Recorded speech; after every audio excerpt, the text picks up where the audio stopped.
14?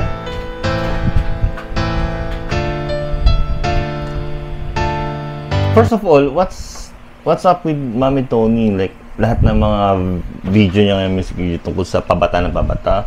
Or ayun ba talaga target niyang audience ngayon? High school, ano? Hindi naman ganyan yung pormahan natin dati. So, early 2000 setup.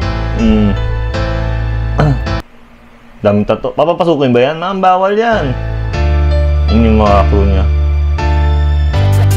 Kasi yung target market kasi ni Mami Tony ngayon is puro mga bata hanggang ngayon. Until now.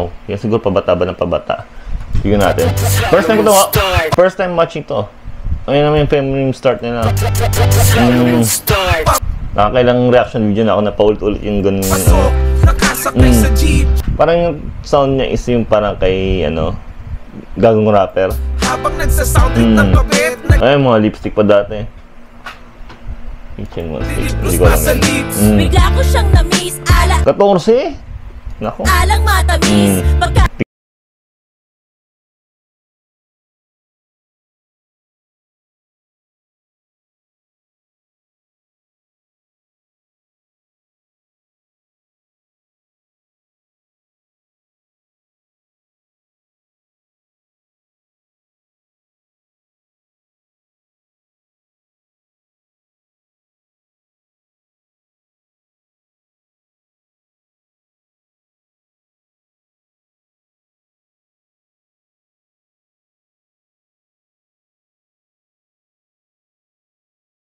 Hindi 14. Ayun ang pinakamasarap. Malungkot man ako 14 years old, kalakasan ng hindi kita katabi. Kahit pa tayo May parang makagagong rap. May parang gagong rapper. ay magkalayo, ipapabawal ko sa'yo. Naku, Diyos ko, panty! Panty ko. Naku. Tapos sasabihin yung, yung sa lintik na privado. Ito ay privado. So, yung mga contradicting talaga yung mga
talagang sinusubukan niya yung mga fourth wall kung ano yung mga uso ngayon pwede mauso. Siyempre kagaya niyan, patanda na sila na patanda, yung market nila is yung mga audience nila patanda rin na patanda, so another new market ang inaano nila. Ang guess ko naman yung audience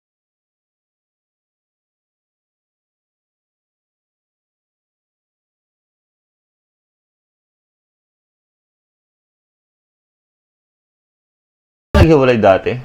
Yung si Anthony ba yun? Oo, yes, ganun kasikat eh. Gamit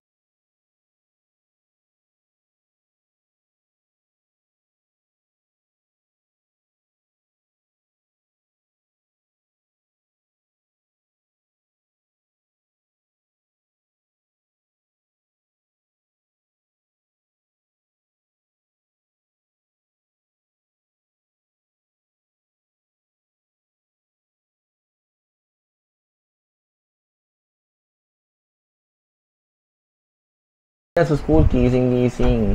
Yan, malaking influence talaga ng mga influencers sa mga ganyan. Yung pang pinapakita nila, akala mo normal lang yan na pwede mong gawin sa school. But to the, talaga, sa totoong buhay, bawal mo gawin yan, di ba? The irony lang.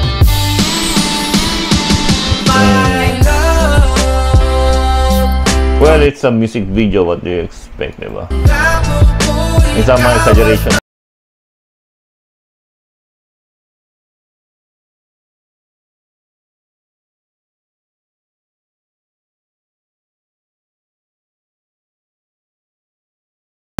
At least medyo nag-design yung pagiging boldy na ako.